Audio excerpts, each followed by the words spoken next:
Muy bien. Qué bueno poder estar un domingo más en la presencia del Señor, sabiendo que lo que nos invita hoy es nuestro Padre, es adorarle a Él, es honrarle a Él y poder exaltar el nombre de Cristo. Hoy vengo con algunas preguntas que tienen que ver con mi vida en relación a su propósito. Y muchas veces pensamos o deseamos como hijos de Dios que el Señor Jesús venga. Estamos deseando que Cristo venga, por lo menos yo espero que venga hoy. Si el Señor viene hoy, todos contentos, felices y gloria a Dios por eso, porque el Señor viene a buscar a su iglesia. Y estamos felices de poder recibir a Cristo y deseando que Él llegue a llevarnos a su presencia. Pero mientras estamos acá, mientras tanto, ¿cuál es el propósito por el cual estamos acá? El apóstol Pablo decía que mejor es estar con Cristo que estar acá. Pero él decía, pero aún quiero estar un poco de tiempo porque es de bendición para ustedes y es necesario para la bendición de las iglesias. ¿Cuál es el propósito por el cual el Señor nos salvó? La Biblia dice que el Señor Jesucristo al salvarnos nos dio un propósito. Y nos ha colocado en los lugares celestiales en Cristo. Literalmente significa nos ha colocado en los celestiales. Ya no estamos acá, estamos en el lugar celestial. Y entonces, ¿por qué aún tenemos que seguir en este mundo batallando contra nuestras propias luchas, nuestros pecados, contra los enemigos que tenemos en esta tierra, contra el mundo, contra la carne, contra Satanás? ¿Cuál es el objetivo? ¿Cuál es el propósito? Cantamos unas cuantas canciones que tienen que ver con nuestra salvación y que veneraban y veneramos el nombre de Dios por el precioso sacrificio que hizo y la hermosa redención que consumó por medio de Jesucristo, el perfecto sacrificio por amor a nosotros. Nuestra salvación y permanencia en la tierra tiene un propósito, pero un propósito para con el Padre, un propósito para con el Hijo y un propósito para con el Espíritu Santo de Dios. El Señor Jesús nos salvó y nuestra salvación está centrada en Él y no en nosotros, porque Él es el autor y consumador de nuestra fe, de nuestra salvación, y la obra completa viene de Dios, se hace por medio de Él, a través de Él, en favor de nosotros. Por lo tanto, la salvación entera está directamente relacionada con mi Dios, aunque yo soy el beneficiario. Vayamos a Efesios capítulo 1 y vamos a leer los primeros 14 versículos de ese capítulo. Y vamos a ver que Dios mismo nos dice claramente cuál es el propósito perfecto por el cual Él nos salvó y por el cual Él tiene una iglesia en este mundo y permanece un testimonio que debe ser fiel y verdadero a las Escrituras. Efesios capítulo 1, versículo 1, dice así: Pablo, apóstol de Jesucristo por la voluntad de Dios, a los santos y fieles en Cristo Jesús que están en Éfeso. Gracia y paz a vosotros de Dios nuestro Padre y del Señor Jesucristo. Bendito sea el Dios y Padre de nuestro Señor Jesucristo, que nos bendijo con toda bendición espiritual en los lugares celestiales en Cristo, según nos escogió en Él antes de la fundación del mundo, para que fuésemos santos y sin mancha delante de Él, en amor, habiéndonos predestinado para ser adoptados hijos suyos por medio de Jesucristo, según el puro afecto de su voluntad, para alabanza de la gloria de su gracia, con la cual nos hizo aceptos en el amado, en quien tenemos redención por su sangre, el perdón de pecados según las riquezas de su gracia, que hizo sobreabundar para con nosotros en toda sabiduría e inteligencia, dándonos a conocer el misterio de su voluntad según su beneplácito, el cual se había propuesto en sí mismo, de reunir todas las cosas en Cristo, en la dispensación del cumplimiento de los tiempos, así las que están en los cielos como las que están en la tierra. En Él, asimismo, tuvimos herencia, habiendo sido predestinados conforme al propósito del que hace todas las cosas según el designio de su voluntad, a fin de que seamos para alabanza de su gloria. Nosotros, los que primeramente esperábamos en Cristo, En Él también vosotros, habiendo oído la palabra de verdad, el evangelio de vuestra salvación, y habiendo creído en Él, fuisteis sellados con el Espíritu Santo de la promesa, que es las arras de nuestra herencia, para la redención de la posesión adquirida, para alabanza de su gloria. Nuestra vida, nuestra salvación, nuestra permanencia en la tierra tiene un propósito para con el Padre, para con el Hijo y para con el Espíritu Santo. ¿Para con el Padre en qué sentido? Pues el Padre es el que nos escoge. Fuimos escogidos por el Padre. Fuimos salvos por el Hijo y somos sellados por medio del Espíritu Santo. Para poder entender un poquito, entonces, cuál es el propósito de nuestra salvación, necesitamos entender y estudiar en profundidad qué es esto de la salvación y qué significa que Dios eligió a su iglesia con un propósito santo, sublime, tan alto que aún no lo podemos llegar a entender, a comprender en su total complejidad, porque Dios ha hecho algo milagroso. Ha hecho algo totalmente sobrenatural en favor de nosotros, aquellos que éramos enemigos de Él. En primer lugar, entonces, consideremos la obra del Padre en relación a nosotros, sus hijos. ¿Y cuál es el propósito nuestro en relación a nuestro Padre? ¿Por qué Él aún quiere que estemos en este lugar? Las bendiciones plenas de Dios se alcanzan por la posición personal del creyente al estar en Cristo.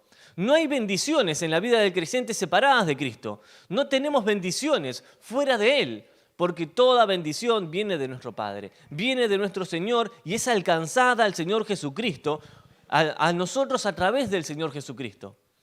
Así también la obra del Padre en favor de nosotros, al elegirnos para ser salvos, vino a través de Cristo. ¿Qué es esto de la elección? La elección no tuvo lugar en el momento que nosotros fuimos salvos. Dios no nos eligió en ese momento. Acabamos de leer que la elección tuvo lugar antes de la creación en Cristo mismo, en Él mismo y no nosotros.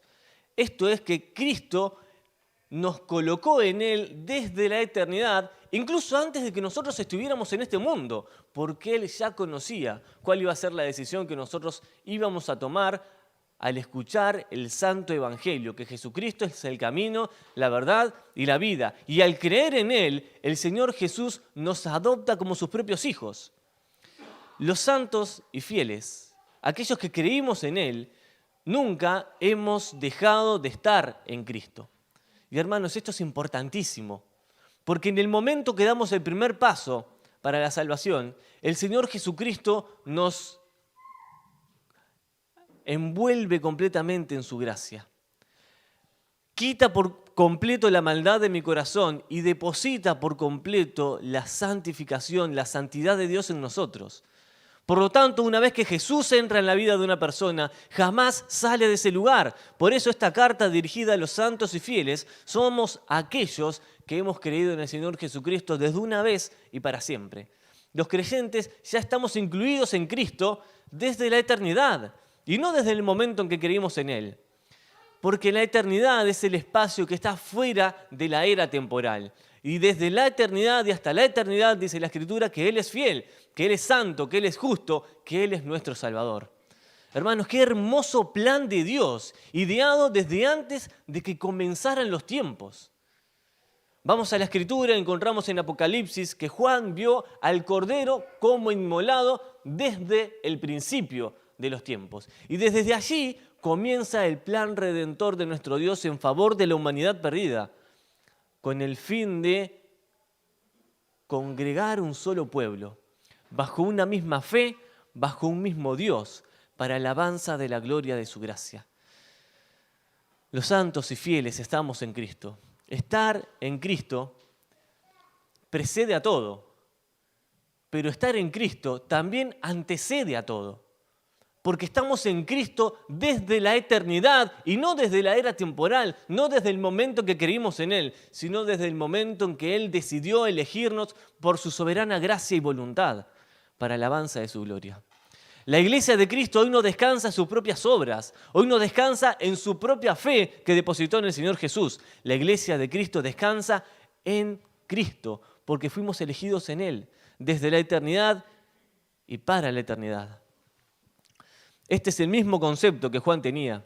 Es el mismo concepto que Juan dejó registrado en Apocalipsis, cuando vio los nombres de los creyentes que estaban escritos en el libro de la vida, que lo tenía en su mano este cordero como inmolado desde la fundación del mundo. El libro de la vida es una expresión metafórica para referirse al conocimiento que Dios tiene del nombre de cada uno de los creyentes. Y esto empieza a asombrarme cada vez más. Porque el Dios eterno, el Rey eterno, el soberano Señor, el omnipotente, el creador de cada una de las estrellas y aún de las partículas más pequeñas de polvo que nosotros podemos conocer, dice que conoce perfectamente mi nombre.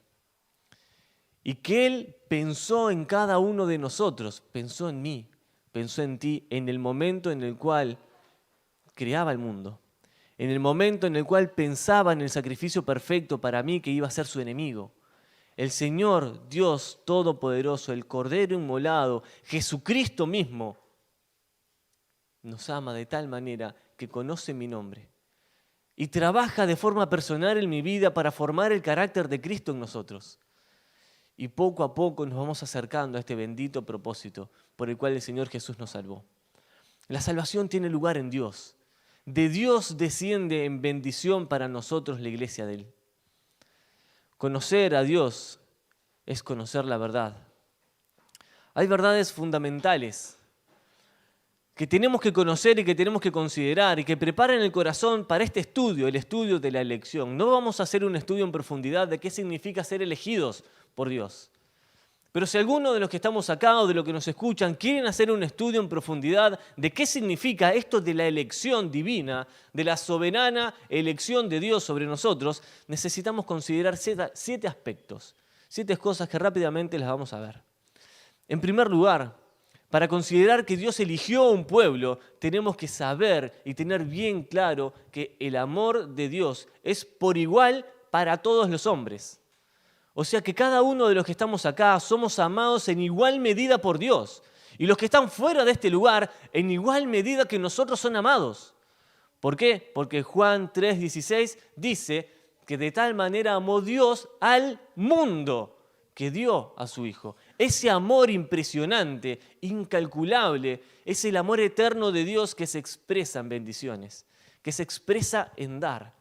Es un amor que da, es un amor que se entrega, es un amor que no mide costos, es un amor que simplemente piensa en el resultado, la salvación de todos aquellos que iban a creer.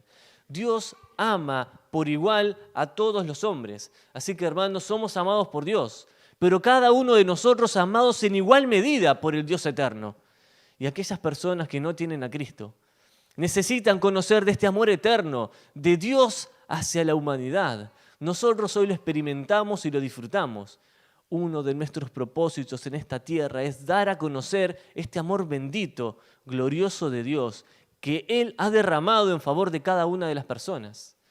En segundo lugar, Cristo murió por todos y no solamente por algunos. Y acá tenemos muchas opiniones, pero necesitamos ir a la Escritura, porque 2 Corintios 5:14 dice que uno murió por todos, para que todos puedan acceder al conocimiento de la gracia. 1 Timoteo 2:6 dice, se dio a sí mismo en rescate por todos. Así que hermanos, nosotros somos elegidos. Sí, bendita elección de Dios. Pero no es que Dios ha excluido a una parte de la humanidad porque no la ama. La ama de la misma manera que nos ama a nosotros. Y murió por ellos de la misma manera que murió por nosotros, porque por todos lo hizo, para que todos puedan conocer el bendito mensaje de salvación. En tercer lugar, Dios cargó sobre Cristo el pecado en singular, de todos los hombres, para ser potencialmente salvables a todos los mortales. Esto quiere decir que Dios en Cristo cargó el pecado de la humanidad. La maldad eterna, la condenación, la maldición que el hombre tiene y que lo lleva al infierno fue cargada en Cristo. Y la Biblia dice que Jesús por nosotros se hizo maldición, para que nosotros disfrutemos de su bendición, de su gracia, de su salvación, de su presencia en nuestra vida. El Señor Jesús cargó el pecado de todos nosotros. Isaías 53, versículo 6, dice que Él cargó en Cristo el pecado de todos nosotros. Y dice de todos, Por lo tanto, todos pueden obtener este perdón bendito, pueden obtener esta salvación gloriosa por medio de Jesucristo, reconociendo que mi pecado fue clavado en la cruz, reconociendo que el sustituto perfecto fue Jesucristo en favor de nosotros, los enemigos de Dios. Éramos tan y somos tan pecadores, nuestro corazón es tan malvado, nuestras decisiones muchas veces son tan en contra y antagónicas a lo que Dios quiere, evidencia de un corazón perdido, evidencia de una naturaleza descarriada, de un alma totalmente perdida, hasta que Jesucristo llegó a nuestro encuentro y nos mostró que mi condena ya la había recibido Él. Y me hizo ver que mi pecado ya había sido clavado en la cruz y que mi muerte la había sufrido Él. Y que la condena, la más parecida a lo que va a ser el infierno, fue la cruz. En la cruz de Cristo vemos una imagen del infierno. ¿Por qué? Porque vemos la desolación del Padre. Porque vemos la maldición de la humanidad cargada en una persona. Porque vemos el juicio de Dios en contra del pecado. Porque vemos la burla y el escarnio del mundo entero. Y donde vemos a Satanás también siendo condenado en ese lugar. Y donde vemos la oscuridad, las tinieblas, y una sola persona, sin nadie que lo ayude, que le extienda la mano, que le pueda hacer de salvación, que le pueda ayudar o acompañar. La cruz de Cristo es la imagen más parecida a lo que va a ser el infierno. Y sin embargo el Señor Jesús pasó por la cruz, pasó por mi infierno, para que yo disfrute de su celestial ciudad. Qué hermoso lo que el Señor Jesús hizo en favor de su iglesia. Qué bendito sacrificio el de Dios, qué bendita decisión la que Jesucristo tomó en favor de nosotros. En cuarto lugar, Dios hace una invitación general a todos los pecadores. Y la hace hoy. La invitación general la hizo Jesús en Mateo capítulo 11, versículo 28, cuando dice: venid a mí todos los trabajados y cargados, y yo los haré descansar. Y no estaba hablando de sentarse a descansar porque venían cansados del camino. Venid a mí, los que están cansados, cargados con sus pecados, los que no pueden descansar porque los atormentan sus malas decisiones, las acciones que hicieron que los separan de Dios. Vengan a mí, dice Jesús. ¿Quiénes? Todos. La invitación es para todos. Hermanos, nosotros hemos decidido acudir a esa invitación, a ese llamado. Un día el Señor Jesús golpeó la puerta de mi corazón y lo hizo con tal intensidad que lo quebrantó, lo rompió, y yo no tuve argumentos frente a Él. Simplemente me caí de rodillas y frente a esa invitación de venir a Él dije: Señor, necesito de ti. Y me postré ante la gracia de Dios, ante la persona de Jesucristo, y mi corazón fue derramado. Y la gracia de Dios llenó mi vida. Y ese vacío que nada ni nadie podía llenar fue completo en Cristo. Y Jesús me salvó porque vine a Él. Hoy Jesús vuelve a hacer la misma invitación. Vengan a Cristo, vengamos a Él. Pero esto es una acción y decisión constante. Cada uno de nosotros necesitamos venir a Cristo día tras día a depositar nuestras cargas, a confesar nuestros pecados, a adquirir esta agua bendita que limpia y purifica el corazón, que nos perfecciona, que nos separa del mundo y nos acerca a Dios. Vengamos a Cristo, vengamos a Él, al autor y consumador de nuestra salvación, al Padre eterno, al Dios bendito, a nuestro papá tan tierno y amoroso que extiende su mano nuevamente para decirme: abandoná tu pecado, déjalo de lado. Ya no hay más razón por la cual seguir en este camino que te lleva a la condenación. Y como hijo de Dios ya no hay más razón para seguir pisoteando la sangre de Cristo e ir en contra de su voluntad. Ya no hay más razón para hacer eso. Ven a Cristo, ven a Él, porque en Él hay esperanza, en Él hay salvación, en Él hay vida eterna, en Él hay reconstrucción de una vida rota. En Él hay restauración, en Él hay paz, en Él hay gozo, en Él hay esperanza. ¿A quién necesitamos ir? La invitación de Cristo es para todos y Él quiere restaurar el corazón dolido. Él quiere restaurar el corazón apartado, Él quiere restaurar el corazón lejos de Dios. En quinto lugar, cualquiera que crea con fe verdadera y se vuelva a Cristo será salvo. Cualquiera. O sea que la elección es de Dios, pero la salvación está al alcance de todos. Porque cualquiera que crea en Jesús con una fe sencilla, verdadera, y se vuelva a Cristo diciéndole, Señor, necesito de ti, sálvame, será salvo. En el saloncito, en el local anterior, tenemos un versículo atrás. ¿Se acuerdan cuál era? Estaba atrás del púlpito. Hechos 16:31. ¿Y qué dice? Fuerte, por favor. Cree en el Señor Jesucristo y serás salvo. Y no se le agrega más nada. Cree en Cristo y es personal. Cree en el Señor Jesucristo y serás salvo. Hermanos, ¿hemos creído en Cristo como Salvador? El mundo entero debe conocer de esta bendita salvación. Debe conocer de nuestra fe en el Señor Jesucristo. Porque creer en Él nos coloca en la familia de Dios. Nos hace ser hijos de Dios. Qué hermosa bendición tenemos aquellos que acudimos al llamado de Dios, que respondimos, sí, Señor, creo en ti. Todos aquellos que responden a esta invitación con fe verdadera y se vuelven a Cristo son salvos. Somos salvos, somos salvos. Pero, en séptimo lugar, tenemos que considerar que tal vez esta invitación puede ser rechazada. Y es la causa de la condenación eterna del pecador rebelde. Nosotros podemos invitar y podemos hablar de Cristo y decir en Jesucristo hay esperanza, en Cristo hay salvación, y hoy lo decimos y lo proclamamos porque el Evangelio es poder de Dios para salvación a todo aquel que cree. Así que si crees en Cristo serás salvo, pero si no crees en Él, Juan 3:36 dice, el que cree en el Hijo tiene la vida, pero el que rehúsa creer en el Hijo no verá la vida, sino que la ira de Dios está sobre él. Por lo tanto, esta invitación puede ser rechazada y la condenación de Dios vendrá sobre la persona, no porque Dios lo quiera, sino porque las personas rechazaron a Dios y eligieron seguir con su vida a espaldas de Cristo, a espaldas de lo que Jesús hizo. ¿Para qué? Para no comprometerse, para no renunciar, y toman la peor decisión de su vida. El que cree en el Hijo tiene la vida, pero el que rehúsa creer en Él, la ira de Dios está sobre él. ¿Cuál es tu decisión? ¿De qué lado de la mesa estás? Hay una mesa de bendición y hay una mesa del adversario. Podemos ir a la mesa y servirnos de la bendición de Dios al creer en Jesucristo, o podemos ir a hacer negocios con el adversario y perdernos eternamente en el infierno.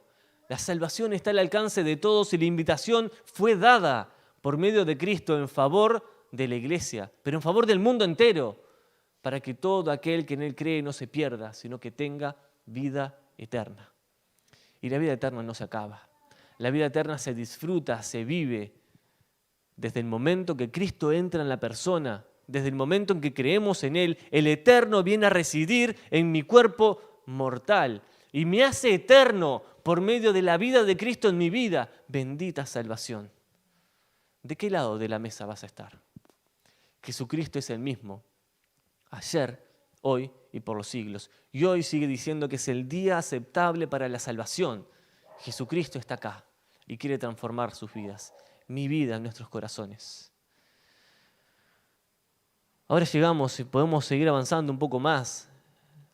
El versículo 4 dice que nos escogió en Él antes de la fundación del mundo para que fuésemos santos y sin manchas delante de Él. El Padre eterno, bendito Dios, nos escogió con el propósito de que fuéramos santos y sin mancha. ¿Vieron cuando tenemos una camisa blanca perfecta y de repente estamos comiendo y salta una gotita? Puede ser de tuco, ¿no? Y lo único que vemos es la mancha en el medio de lo blanco. Tengo un doctorado en esto, en mancharla. Dios nos escogió para que fuésemos santos y sin mancha. Esto significa una vida de compromiso, de santidad, de solemnidad a Dios. Una vida entera que alaba y bendice el nombre de Cristo. ¿Para qué? para que el mundo entero, al ver la vida del creyente, pueda alabar a Dios por lo que Dios hizo en su vida. No por lo que es la persona en sí misma, sino por la obra de Dios. Porque no éramos una prenda blanca, perfecta. Estábamos como el sacerdote Josué, vestidos de ropas inmundas, vestidos de ropas totalmente corrompidas por causa de nuestro pecado. Y nuestra vida estaba tan lejos de Dios que no había opción para acercarnos a Él. Pero llegó el Señor y dijo, quiten esas vestiduras y vístanles con ropas blancas. Y ahora nosotros somos los santos y fieles, vestidos con las ropas blancas, por medio de Jesucristo, de esta salvación preciosa que viene de Dios en favor de nosotros. Hermanos, hemos sido salvos con el propósito de que seamos santos y sin mancha delante de Él. El versículo 6 nos dice cuál es el propósito además. Bendito y divino de esta salvación gloriosa en favor nuestra. El versículo 6 dice que es para alabanza de la gloria de su gracia, con la cual nos hizo aceptos en el amado. El versículo 5 dice que fuimos predestinados, que fuimos adoptados como sus hijos, según el puro afecto de su voluntad. Pero hermanos, a ver si logramos entender esto. Hemos sido salvos y seguimos estando en este mundo para alabanza de la gloria, de la gracia de Dios, para que el mundo pueda alabar la gracia de Dios en la vida del creyente. No porque el creyente sea una criatura mejor que el resto de las personas, sino porque pueden ver la gracia de Dios en la vida nuestra y alabar el nombre de Dios a través de lo que Jesucristo hace y ha hecho en nuestra vida. Se enfatiza la alabanza de la gloria de Dios mismo. Y se le tributa en esta eterna y bendita elección, en la salvación, en la adopción. Toda obra, aunque comprende y es destinada al hombre, no se hace con la vista en él, sino con la meta admirable de glorificar a Dios. Aunque nosotros seamos los receptores de la obra de la salvación, toda obra, aunque es en favor del hombre, se hace con la meta de glorificar a nuestro Dios. O sea que, hermanos, la salvación desde un principio y hasta el final tiene el propósito, el objetivo de glorificar a Dios. ¿Sos salvo? Glorifica a Dios. Para glorificar a Dios somos salvos. Para glorificar a Dios es que la iglesia sigue en este mundo. Si no, ¿para qué el Señor nos tendrá acá? ¿Para qué el Padre Eterno ha destinado a elegirnos de esa manera? Si no es para glorificar su nombre.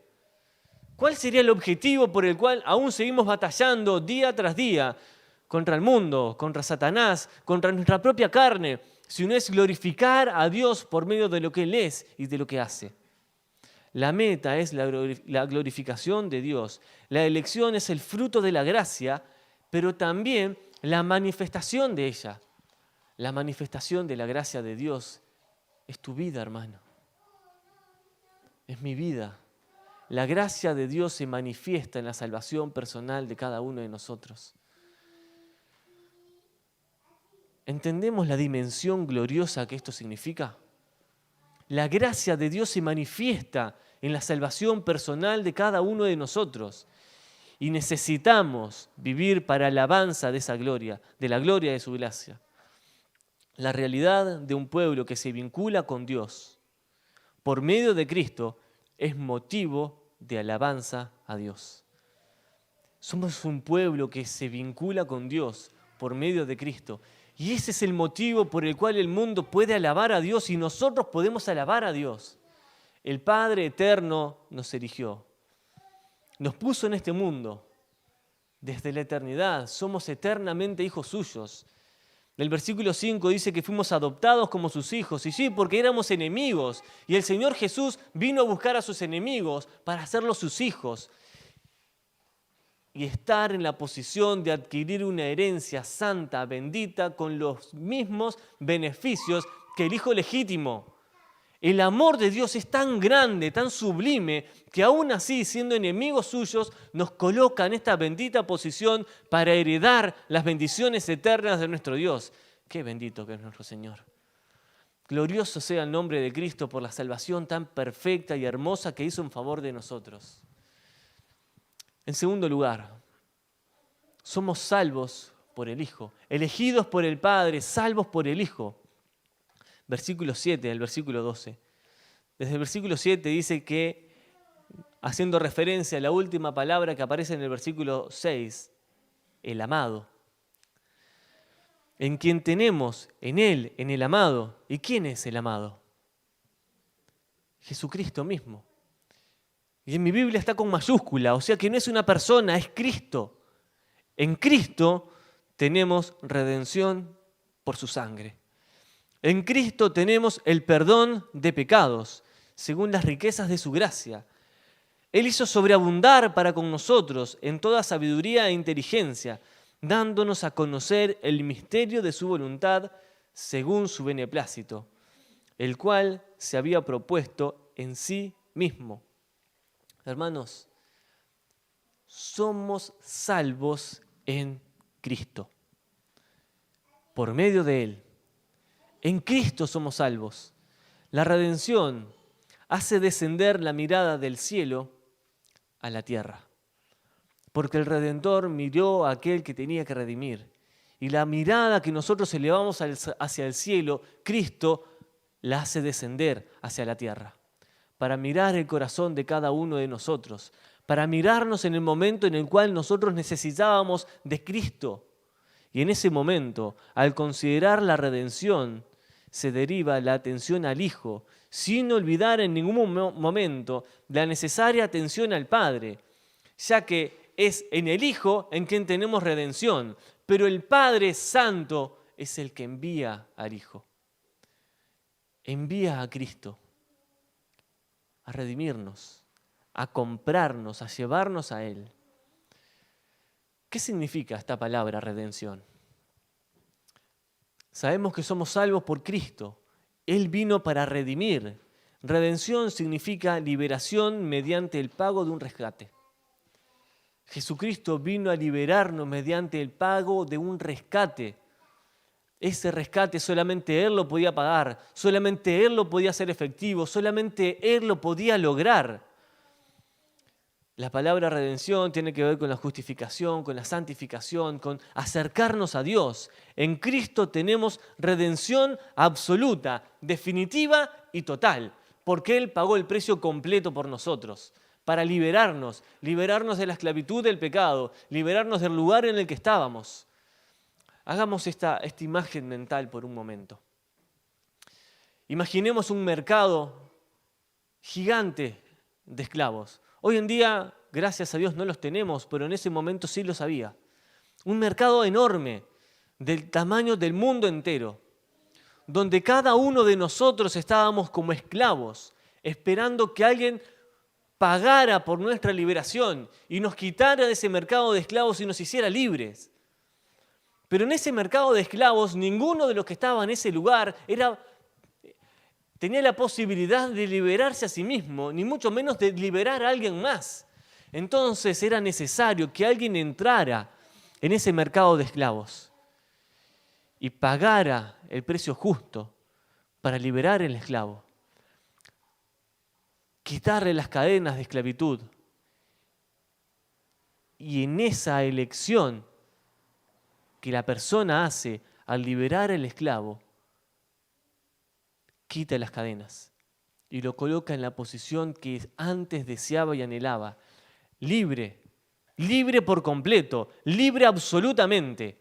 Hay muchas palabras que se utilizan para este concepto de redención, pero Cristo es el que entró en ese mercado de esclavos, que vio todos los esclavos y los amó por completo, e hizo la invitación a cada uno, como vimos recién.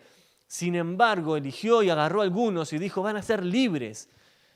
Y vamos al Evangelio de Juan y dice, y conoceréis la verdad, y la verdad os hará libres. Y somos libres en Cristo porque Él nos redimió. Él pagó el precio del rescate de mi esclavitud y me hizo libre. El precio de su bendita sangre en favor de nosotros.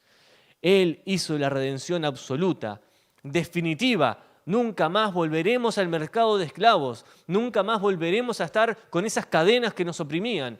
Ahora somos libres en Cristo, libres en Él, para alabanza de su gloria. el Señor Jesucristo, por medio de esa redención. La redención implica cancelación de la maldición. Y esto lo podemos ver en el Evangelio de Juan, en Romanos. El Señor Jesucristo canceló la maldición que nosotros teníamos y por nosotros se hizo maldición para que nosotros tengamos la bendición. Qué hermoso nuestro Señor. Él lo hizo perfecto, Él nos hizo libres. Pero también la redención implica restauración a plena libertad. Ahora, no solamente no tenemos la maldición de nuestros pecados sobre nosotros, sino que tenemos la libertad de andar en Cristo, de andar en Él y hacer conocer esta gloriosa libertad al mundo que aún sigue esclavo de su pecado. Seguimos leyendo, y el versículo 10 dice que en Cristo se reunieron todas las cosas, que hay una dispensación en la cual se cumplen estas cosas, un tiempo en el cual se cumple. Y llegamos al versículo 11 y dice, en Él, en Cristo. En Cristo asimismo tuvimos herencia, habiendo sido predestinados conforme al propósito del que hace todas las cosas según el designio de su voluntad.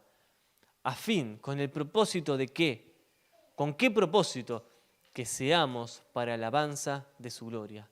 Nosotros los que primeramente esperábamos en Cristo. Hemos sido gloriosamente predestinados por Dios. Bendita predestinación, que significa delinear o delimitar con antemano.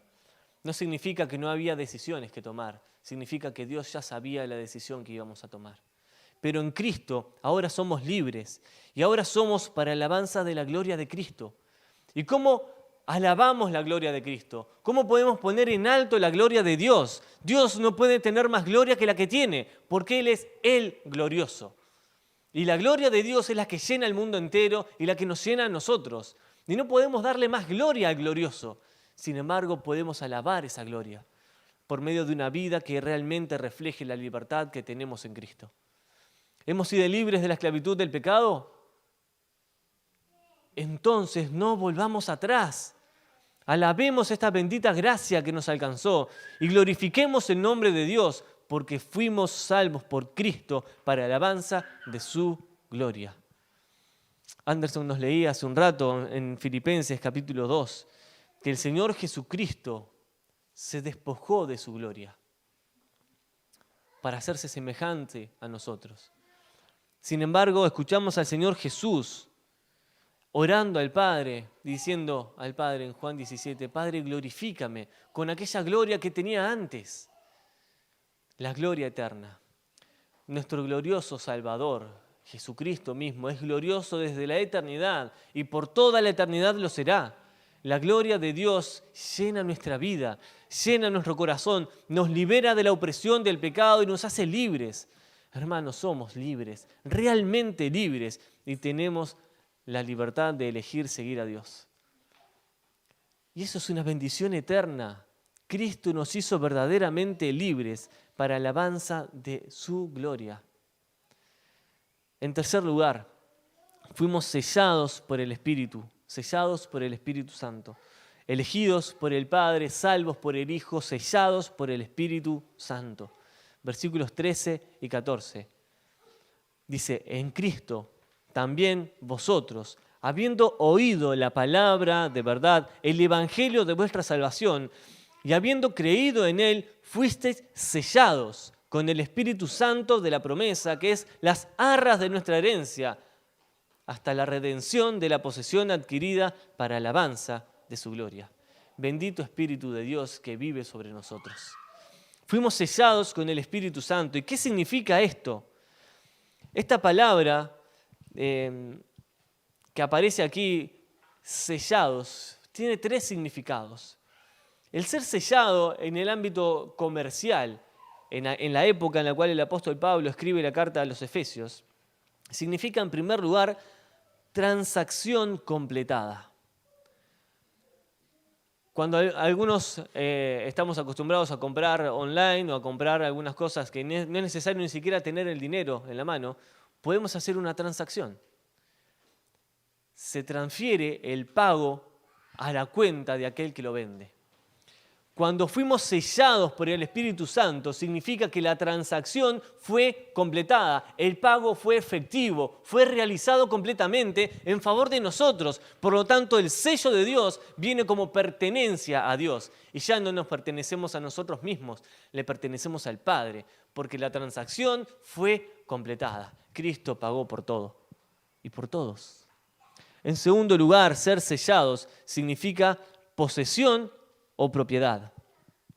Ahora, el que tiene el sello es poseído y es la propiedad de aquel que lo selló. Por lo tanto, somos posesión de Dios y somos propiedad de Dios. Le pertenecemos a Él porque Él nos compró. Así como aquel señor que entraba en el mercado de esclavos y compraba a su esclavo y se lo llevaba a su casa, era su posesión, nosotros ahora somos posesión de Dios. Le pertenecemos a Cristo, le pertenecemos a Él. ¿Y qué garantía tenemos de eso? El sello de Dios, el Espíritu Santo sobre nosotros, atestigua que pertenecemos a Dios. Ya no somos de este mundo, estamos en los lugares celestiales, pensando en las cosas celestiales, mirando lo celestial, deseando lo celestial. Estamos en Cristo, le pertenecemos a Dios. Y el Espíritu Santo es el testimonio fiel y verdadero. Pero en tercer lugar, el sello significa seguridad. Cuando algo estaba sellado, estaba seguro. La tumba de Cristo fue sellada con el sello del Imperio Romano y eso significa que estaba asegurada por el Imperio Romano. Y cualquiera que quebrantaba el sello romano, la ira del imperio iba sobre esa persona y moría. Ahora nosotros estamos sellados por el Espíritu Santo, por lo tanto estamos asegurados por el Espíritu de Dios, asegurados con Cristo. ¿Quién puede romper el sello de Dios? ¿Quién puede quitarnos esta seguridad? ¿Quién puede quitarnos de estar en Cristo? ¿Quién nos puede separar del amor de Dios? ¿Quién nos puede separar o alejar tan solo por un instante de nuestro Señor? Ninguna tribulación, ninguna angustia, ninguna mala decisión. Nada nos puede separar del amor de Dios que es en Cristo Jesús, Señor nuestro. Él es el bendito que nos hizo benditos por este sello glorioso, su Espíritu Santo en nosotros. Sellados completamente. El Espíritu Santo está en nosotros. Pero el Espíritu Santo no es menor que el Hijo. El Espíritu Santo no es menor que el Padre, ni el Hijo menor que el Padre, ni menores entre ellos.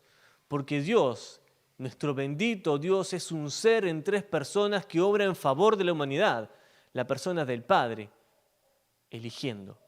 La persona del Hijo, salvando. La persona del Espíritu Santo, sellando y asegurando por completa la salvación. Y vemos a la Trinidad gloriosa obrando en favor del pecador para llevarlo a Él. Cada uno de nosotros estamos en Cristo y vivimos por Cristo. Fuimos sellados con el Espíritu Santo de la promesa. Dice el versículo 14 que es las arras de nuestra herencia. Arras significa seguridad, garantía. Es como el título de propiedad. Le pertenecemos a Él y estamos completamente seguros que somos de Él. Para la redención de la posesión adquirida. Y acá esta palabra redención eleva el significado un poco más. ¿Por qué? Porque el Señor Jesucristo nos redimió del mercado de esclavos. Eso significa que nos liberó de la opresión del pecado. Pero nos va a redimir en algún momento al quitarnos por completo de este mundo de esclavitud, al sacar la presencia del pecado de nosotros. Pero la completitud de la redención tiene que ver con la entrada en la morada celestial para siempre y por toda la eternidad. La redención culmina en el momento glorioso en el cual nosotros pisemos la ciudad santa y estemos con el Señor para siempre. Y la Biblia acá dice que la redención de la posesión adquirida está garantizada por el Espíritu Santo. ¿Para qué? Para alabanza de su gloria. Porque el Espíritu Santo es Dios.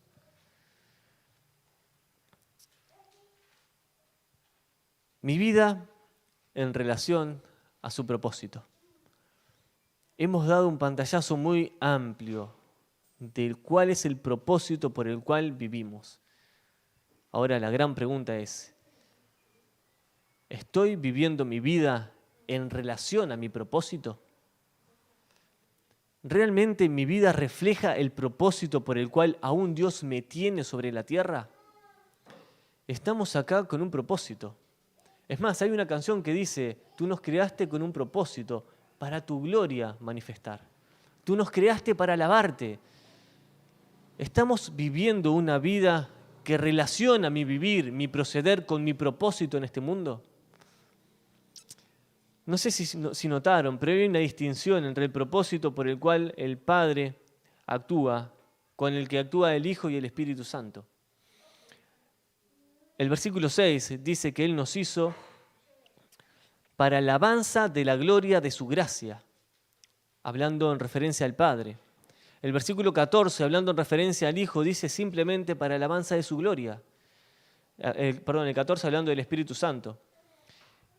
Y anteriormente, en el versículo 12, dice que fuimos creados para alabanza de su gloria, hablando solamente del Hijo.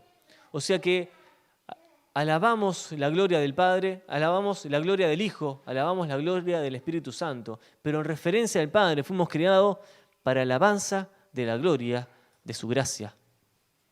¿Y cuál es la diferencia entre estas dos expresiones? Alabanza de su gloria o alabanza de la gloria de su gracia. Porque el Padre, en su entera potestad, por designio de procedencia, el Hijo procede de Él y el Espíritu Santo procede del Hijo. La gracia de Dios se derrama en favor de la humanidad cuando Él envía a su Hijo Jesucristo. Por lo tanto, cuando alabamos al Padre, alabamos la gloria de su gracia, porque su gracia es manifestada por medio de Jesucristo, al enviar a Cristo en favor de nosotros. Y el Hijo prometió a sus discípulos que Él iba a enviar al Espíritu Santo por relación de procedencia, y alabamos la gloria del Espíritu Santo. Pero la gracia de Dios procede desde el Padre al enviar al Hijo, al enviar al Espíritu Santo. Por lo tanto, la alabanza de la gloria, de la gracia de Dios, conlleva el alabar al Padre por quien es, por su glorioso nombre, alabar al Hijo por lo que hace y alabar al Espíritu Santo por lo que nos asegura. Hermanos, estamos en Él y tenemos un propósito bendito, divino y glorioso que cumplir en este mundo. La mayoría de las cosas que nosotros tenemos tienen una vida útil. Los electrodomésticos, los autos, todo tiene una vida útil. Nosotros en realidad tenemos que tener una vida que sea útil. Útil para los propósitos eternos de Dios. Cuando las cosas dejan de cumplir su función, cuando se acaba su vida útil, cuando una pila deja de tener energía, se desecha y ya no sirve para nada. ¿Qué pasa con mi vida?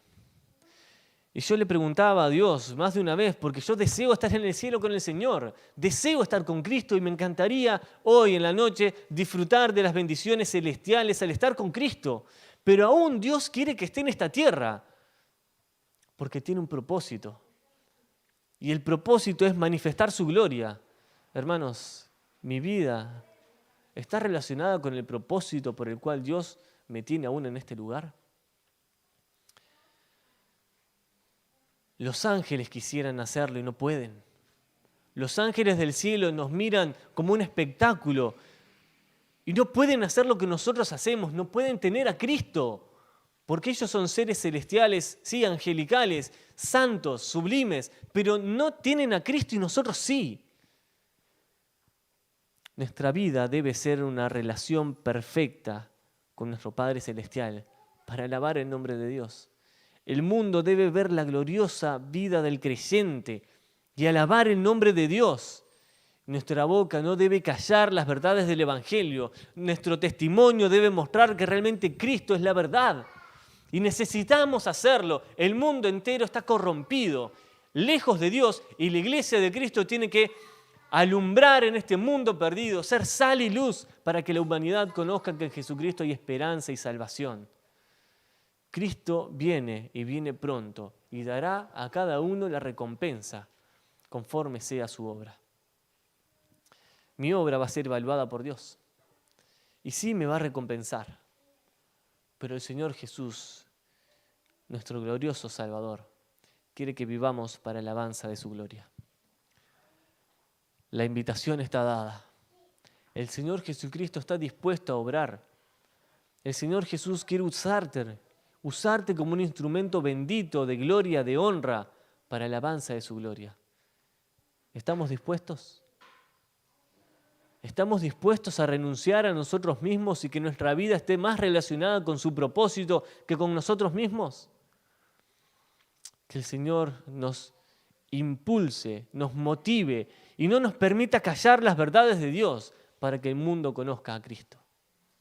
Que hoy sea un día glorioso, que hoy sea un día de bendición, que hoy sea un día de desafíos, que hoy sea un día de buenas decisiones, que hoy sea un día de compromiso, que hoy sea un día de acercarnos a Dios, de acercarnos al trono de la gracia, de hallar esta bendita gracia, de ser socorridos por Él y salir de este lugar transformados por el bendito Espíritu de Dios obrando en favor de su iglesia.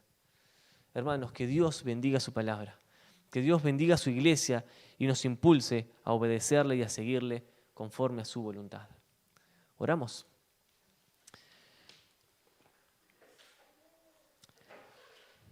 Padre Santo, Dios bendito, gracias Señor por tu presencia en este lugar. Gracias por amarnos tanto, gracias por entregarte en favor de nosotros, gracias por salvarnos Señor. Bendecimos tu nombre y te exaltamos, oh Cristo, porque nuestra vida no tendría sentido y no había propósito en nosotros si no fuera por medio de ti. Y hoy Señor nos humillamos. Y Señor, quiero inclinar mi corazón y postrarme ante ti en humildad para pedirte, Señor, que quites todo lo insuficiente, que quites todo lo que no refleja lo que tú has hecho en mi vida, que quites todo lo que me impide servirte con una bendita devoción, con santidad, con compromiso. Y ayúdame, Señor, a vivir una vida conforme al propósito por el cual tú me tienes y tú nos tienes en este mundo. La iglesia de Cristo está en el mundo con un propósito, glorificar a Dios. Bendita sea esa gracia que nos alcanzó. Bendito sea Cristo que nos liberó. Bendita la cruz en la cual fue clavada nuestra maldición. Fue juzgado nuestro pecado. Bendita la tumba vacía que habla de libertad, que habla de victoria en Jesucristo. Bendito nuestro Salvador que nos hizo libres. Bendito precio que pagaste por nosotros y tu sangre derramada para limpiar el pecado de nuestra vida. Dios Santo, permítenos vivir una vida que glorifique tu nombre, que te alabe, que te bendiga, que te honre, Señor. Que tu iglesia hoy pueda ser desafiada para alabarte y glorificarte conforme a tu voluntad, Dios. Tú eres el santo, tú eres el sublime, tú eres el bendito, el Dios eterno. Y nos postramos ante ti rogándote, Señor, que si es tu voluntad nos utilices para alabanza de tu gloria, Señor. Somos tus hijos. Por pura gracia somos tus hijos y queremos comunicarnos diariamente contigo, Padre. Disfrutar de la relación bendita de hijos amados. Disfrutar de manifestar en este mundo las verdades que Jesucristo nos ha dado. Señor, gracias por amarnos. Gracias por salvarnos. Impúlsanos, Señor, a dar a conocer a Cristo cada día de nuestra vida. Y que tu nombre, Señor, sea exaltado. Y que la gloria y la honra siempre sean para ti, Señor. En el nombre de Jesús. Amén.